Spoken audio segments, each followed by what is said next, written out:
Welcome to this episode of the Catechetical Corner, handing on and defending the faith. One of the most profound moments of the infancy narrative in St. Luke's Gospel is the presentation of Jesus by Mary and Joseph in the temple. Although the story is well known for the prophetic words of the elderly man Simeon to the Blessed Mother, which foreshadow her united interior suffering to that of Christ at the foot of the cross, there are also profound implicit insights concerning the interior life of St. Joseph and his role in the Holy Family. Both Mary and Joseph were in awe and amazement of what had been said concerning Jesus and the role he would play as the Messiah of Israel in both the lives of Jews and Gentiles for all of human history. In this episode, Father Bryce Sibley, priest of the Diocese of Lafayette, draws deep insights into the humility and profound wisdom of St. Joseph as a father and man, offering the gift he had received in Jesus back to God the Father. And so today we're going to go to Luke chapter 2, a part of Luke chapter 2 that talks about, or gives us the story of the presentation in the temple, which is one of the joyful mysteries. And so they had to travel to Jerusalem, to the temple, to present Jesus and to make a sacrifice. So Luke chapter 2 talks about how they came with the sacrifice of turtle doves or a pigeon. And this is the sacrifice of a family who was poor, not something more intricate or more expensive. When we get there, we don't really hear much about the purification ritual, or we don't hear anything about the actual presentation, but instead we see how Mary and Joseph encounter two different characters. The first is Simeon. Simeon, who is an older man there, who upon seeing Christ enter the temple, the Messiah enter the temple, he realizes what is going on, and therefore praises God and rejoices to see the fulfillment of God's promises. And this is the sort of canticle that the church reads at night prayer before we call a finish to the day. But also, interestingly, he speaks sort of a prophecy, but he speaks it specifically to Mary. And this is Luke chapter 2, verses 34 to 35. Behold, this child, Jesus, is set for the fall and rising of many in Israel, and for a sign that is spoken against, and a sword will pierce through your own soul also, that the thoughts of many hearts may be revealed. Well, the question that I sort of want to pose today is, where does Joseph fit in all this? He's there, he hears everything, he's obviously present, he's an integral part of this. And what is Joseph's role? Well, primarily, Joseph's role, along with Mary, is to bring his son, to bring Jesus, the firstborn, in the temple, to present him and to offer him back to God, back to Yahweh. There's a very important lesson in this, and it's something that I spoke about to the parishioners at Wisdom for the solemnity of, or the Feast of the Holy Family. That this presentation of the temple, of Joseph presenting Jesus to the Lord of the temple, shows us the lesson that children, all children, are gifts to us from God. The children, even though they may be begotten by us, ultimately are gifts to us from God. They're not objects like a home or a car or a phone that we can possess. They are gifts given to us, and just as we're stewards of creation, that we don't own creation, we are stewards of the lives, the children that are given to us. And so, at some point, we're going to have to let our children go. Whether it be growing up, letting them go to grow up, to get married, to follow their vocation, or ultimately to be able to give them back to God. And we're going to have to give them back with interest, to be able to show how we love them, how we raise them in freedom, and how we form them. And sort of a great example of this in the Old Testament is Abraham's willingness to offer his son as a sacrifice to God. Not that any of us are going to sacrifice our children in that way.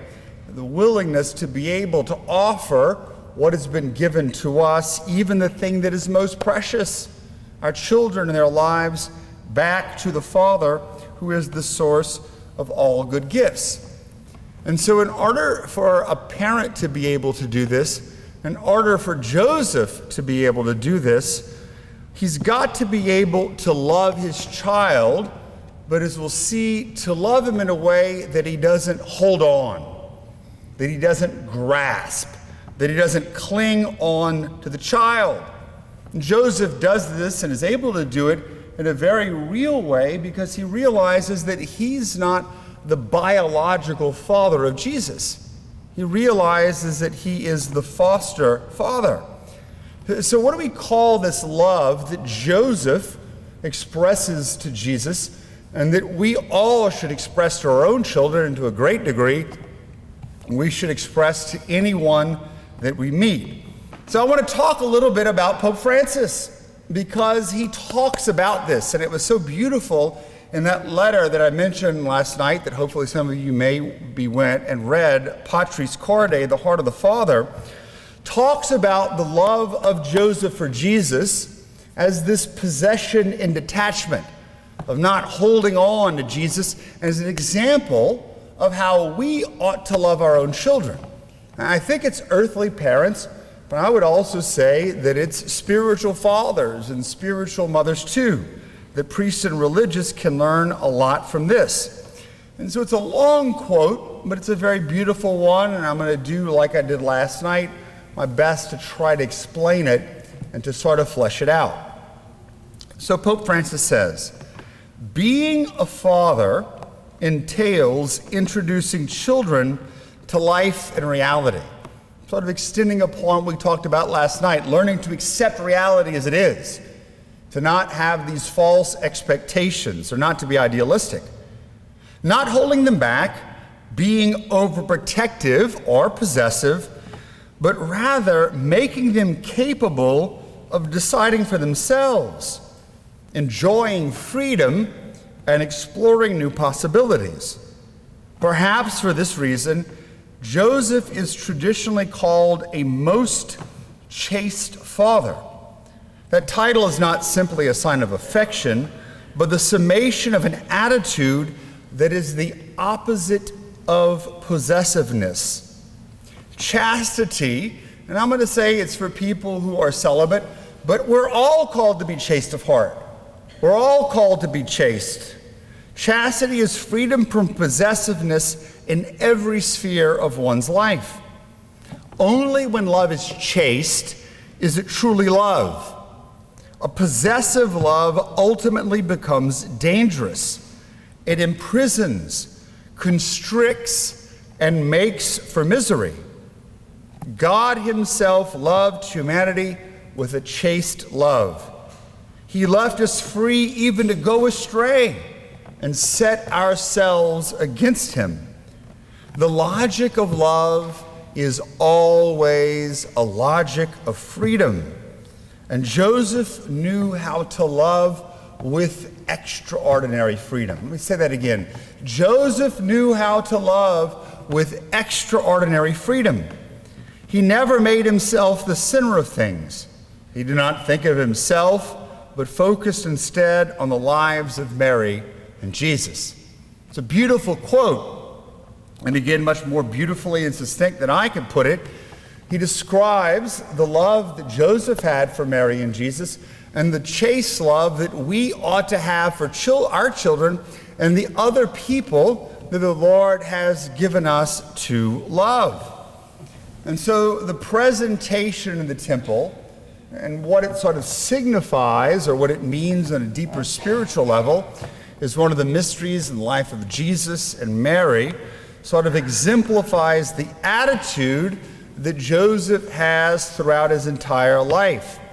This possession in detachment, having, loving, being the steward of, but never grasping or clinging, never holding so close, Jesus or Mary, that he never gave them freedom, never restricting their ability to breathe or to live, that he loves them chastely with extraordinary freedom. And what makes us be able to love in freedom is that when we are loving chastely, we're not pulled down by our passions, by the lusts and desires of the heart, by attachments of the flesh. But primarily, we love others as the Lord loves them. We realize that they ultimately belong to God and not to us, and that our duty in loving other people, particularly our children and those who have been given to us, is to reflect the love of God the Father to them. That an earthly father's love is a profound reflection of the love of God the Father, in the same way that a priest or a bishop's love is a reflection of God the Father's love. And so what that does, in loving with extraordinary freedom, opens up a space for the beloved to live, to breathe, to grow, to develop in freedom. And Joseph did this throughout his entire life. And by presenting his son Jesus at the temple and saying, hey, Jesus belongs to you, I am only his foster father, it set that attitude for the next 30 years. An attitude of always loving Jesus in freedom, loving Mary in freedom, and giving them the space to grow and to develop. He doesn't smother. He doesn't cling on to Jesus for his identity. He finds his identity in Christ, but he doesn't hold on in a way that's unhealthy. He loves in the way that we ought to, with extraordinary freedom, giving us an example as physical parents, potentially as grandparents, but also as spiritual parents of how to love, and teaching us a very important lesson. See, we got some parents in here. See, we've got some grandparents in here. Grandparents, you probably have already learned this lesson. Parents, maybe you need to learn this lesson, that your children do not belong to you. They are not your possession. We're called to love our children, to form our children in the faith and in the human virtues, but we've got to do so in freedom so that one day they'll leave and they'll be able to make their own choices, their own mistakes. Of course, that's the thing. Joseph knew Jesus wasn't going to make a mistake, that he was God. It's a little different with our own children, but we've got to do our best to form them and to one day say, it's time to leave the nest. It's time to make your own family, to choose your own way in life. But the problem is, today we have a lot of helicopter parents. You know what that is? Those parents who hover around their children, who smother them, who put too many rules and too many regulations. Why? Probably because of good intentions, because they don't want them to be hurt. They want them to be successful. But what ends up happening, they put so many restrictions on their kids, often in the name of faith. By the time that kid turns 18, they're going to run the other way. And the parent's sitting around wondering, what did I do wrong? And whenever a father tells you what you did wrong, you get mad at father. That's how it works. We smother our children in the idea that we're going to do them good. But generally, it almost always leads to rebellion. Kids owe respect and obedience to their parents. It's one of the commandments. It's very, very important. And I tell kids all the time when they're younger, obey your parents, your life will be much easier. But there comes a point when that child is going to move out of the house. There comes a time when the child is going to have to make their own decisions, and you're going to have to give the child the space and the freedom to do so, trusting that you did the best that you could. You got to let him go. And even if you know they are going to do bad things, I love to go back to the parable of the prodigal son. The father knew what that son was going to do with his money. He knew where he was going to go. He didn't think he was going to go buy some rosaries and go hang out with his friends given to the poor. He was going to do bad things. He knew it. And he pleaded with him, please don't do it. But the son said, no, you're dead to me. I'm going to do it. And guess what? The father let him go. The father let him go. It hurt his heart a lot. He was always there waiting for the kid to come back. But he had to go back in the house and live his life in hopes that that son would come back, in hopes that the good seed that the father had planted would come to fruition. The kid would one day wake up. But he doesn't chase after the kid. He doesn't hold him hostage. He lets him go even though he knows he's going to make bad decisions. Sometimes, as hard as it is, we've got to let the kids go and do that. But what I found is that these days, what's harder for parents to do is not to let their kids go to make horrible decisions, but to let their kids go to make really good decisions, like following God's call to be priest or religious. Very devout and seemingly holy parents start acting like petulant children, throwing a conniption fit. Don't go, don't leave me. Wait a year. You're going to deny me grandchildren. Oh, wait a second. The children's lives are not your life. They need to follow what God calls them to do. What happened to the days of when parents were excited that their children were going to follow in that path of following Christ in a more radical way? What often happens is, and I'm not trying to condemn, although this does get my temper riled up, is the parents are clinging on their children because of their own insecurities and self-hatred. Let them go. Let your child go and pursue a vocation. It may not be for them, but they're never going to know if you don't let them go. And so Pope Francis, again, sort of playing off of that same theme that we've been talking about of loving a child in freedom. He says, quote, when fathers, and I guess you would say mothers too, refuse to live the lives of their children for them. When fathers refuse to live the lives of their children for them, new and unexpected vistas open up. Every child is the bearer of a unique mystery that can only be brought to light with the help of a father who respects that child's freedom. A mother who respects that child's freedom. A father who realizes that he is most a father and an educator at the point when he becomes, quote unquote, useless. When he sees that his child has become independent and can walk the paths of life unaccompanied. When he becomes like Joseph, who always knew that his child was not his own, but had merely been entrusted to his care.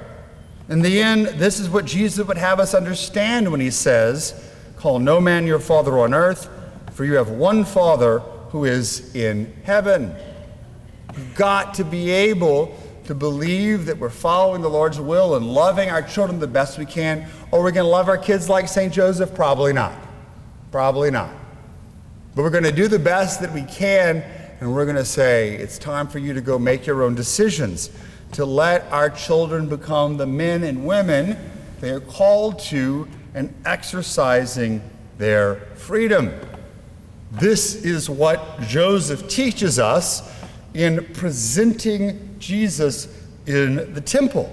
Now, when Pope Francis says that a father must become useless, are we trying to say that St. Joseph was useless, that Mary only mattered? Not at all. Are we trying to say that fathers are useless? Not at all. Because quite often their masculinity is put down, their fatherhood is pushed off to the side. And sometimes men do it to themselves by stepping back and saying, I'm going to let the woman take care of this. But even if the father or the man really wants to be involved, sometimes his effort really goes unnoticed. So I'm pretty sure everywhere that Jesus went with Mary, nobody wanted to talk to Joseph. Oh, look at the cute baby. Oh, Mary, you're so sweet. And Joseph was just sitting around there thinking about the next thing he was going to build. And so he still was around, though. He still took the duty of bringing Jesus to the temple. He still took an active part in the formation of his son. But he was often probably unnoticed. Oh, who's Jesus? He's just the carpenter's son. And probably Joseph just faded off in the background as often that he did. He probably actually sat around with his father-in-law, St. Joachim, who nobody cares about. St. Anne, oh, we're going to pray to St. Anne. But it's something that I think that we need to reflect on in our own culture and society, to pay more attention to the role of the father, how important fathers are, and how the work they often do goes unnoticed. And so as I was sort of preparing for this, I stumbled upon an old poem that some of you may remember, that you maybe read when you were in high school or college. It's by a poet named Robert Hayden, and it's from the 60s, and it's called Those Winter Sundays, and it's one of my favorite poems. I'll read it. I don't know how good I am at reading poems, but I think it gets the message through that I'm trying to convey, that I'm going to develop a little bit. Sundays, too, my father got up early, put his clothes on in the blue-black cold. Then, with cracked hands that ached from labor and the weekday weather, made banked fires blaze. No one ever thanked him. I'd wake and hear the cold splintering, breaking. When the rooms were warm, he'd call, and slowly I would rise and dress, fearing the chronic angers of that house. Speaking indifferently to him, who had driven out the cold and polished my good shoes as well, what did I know? What did I know of love's austere and lonely offices? How beautiful that is. A child growing older and realizing, here he is, a dad out taking care of the food, the farm, and while he's in bed and he can hear the cold make that house creak, he's there putting the fire, warming up the house, fixing his shoes, getting his clothes ready, and no one ever thanked him. But the dad never asked to be thanked. Joseph never asked to be thanked. Granted, Mary and Jesus thanked Joseph a lot. That's why we'll see tomorrow, Joseph was a very, very happy man. People were like, Joseph, why are you in such a good mood? We're going to find out why Joseph was in such a good mood tomorrow. But the father is in the background. But like a good father, he's not there to draw attention to himself. The silent Saint Joseph, willing to be useless, willing to fade off in the background without drawing attention to himself, pointing attention to his son Jesus. But the truth is, as I said, even though we may not recognize them, we may not thank our dads as much as we ought to, fathers are very, very important. And I think one of the reasons that our bishop dedicated this year to St. Joseph, and one of the reasons the Holy Father did too, besides him being the patron of the church, besides him teaching us to accept reality, is because we, particularly in the West, have lost our understanding and the importance of fathers. Fathers have their own unique gifts to bring. They raise their children and they offer it in a very unique way, whether it be a physical father or whether it be a spiritual father. We need the man, we need the father in the world in a unique way to introduce them to life and to reality. Now, does this mean that if you don't have a father, that you're going to end up being a weirdo? Not at all. There are plenty of father figures that we can adapt. Even St. Joseph can be a foster father to all of us. But the thing is that we don't recognize often the role the father plays. I was listening to a TED Talk of this female attorney who does work with divorces, and often really primarily works with fathers who are trying to get custody of their children. And as you may know, in divorce cases, the father loses every single time. The father really has very any serious recourse to getting the children. And so what happens is quite often the mother, rightly or wrongly, accuses the father of not being present, of being a deadbeat dad. And believe me, there's some deadbeat dads out there. The dad's not present. He doesn't pick up the kids. He's not there to take care of them. But when they talk to the father, or they even talk to the children, that's a different story. Oh yeah, dad's there when he lifts me up in the air. Dad's there when I hurt myself. The father is there in a certain sense to catch the child, but to introduce the child into reality in a way that a mother normally doesn't. To teach the kid to take risks, to get on that bike and maybe you're going to fall, to do something, not necessarily dangerous, but the mother wouldn't want to do. I remember one time I was in the background, I just done a baptism, and all the women were inside, and the dads were outside sitting around drinking beer, whatever the dads were doing. The kids were kicking the soccer ball around. And I remember watching this. This soccer ball, as one boy kicked in, that soccer ball sped through and nailed this little girl, maybe 5 or 6, straight in the face. I mean, you heard the pop. The little girl was that stance before she was going to cry or not to cry, and she walks up to the dad and she's like this, and the dad said, "It's going to be okay. You're going to be fine. There's no blood, there's no broken nose. Just don't go in the house and tell your mom." Because we know what happened. It would be the end of the party. Because dad's like, "Okay, you're going to be okay," gave her a kiss in the nose, and the girl went back and played. Now granted, if there was some sort of a compound fracture, the dad would have done something, but I just can imagine, all the men were sitting around afterwards, I was there. If the mom would have seen that, oh my goodness. And so the dad has his own unique gift. He's not being negligent. He's teaching the child to face and accept reality. There's a tendency in modern culture to neglect at best or deny at worst the lost role of the father within society, especially in the ongoing life, development, and growth of any child. Although no man or woman is entitled to a child, every child is entitled to their presence of both their biological mother and father. Servant of God, John A. Hardin, states that St. Joseph teaches us that prudence is correct knowledge about things to be done, or more broadly, knowledge of things that ought to be done and things that should be avoided. The world desperately needs fathers who exhibit these virtues for the betterment of their children and society at large. Thanks for tuning in to this episode of the Catechetical Corner. And join us next time as Father Bryce Sibley, priest of the Diocese of Lafayette, concludes this 3-part series on the year of St. Joseph in the hidden life he shared with Jesus and Mary in Nazareth. God love you, and we'll see you next time.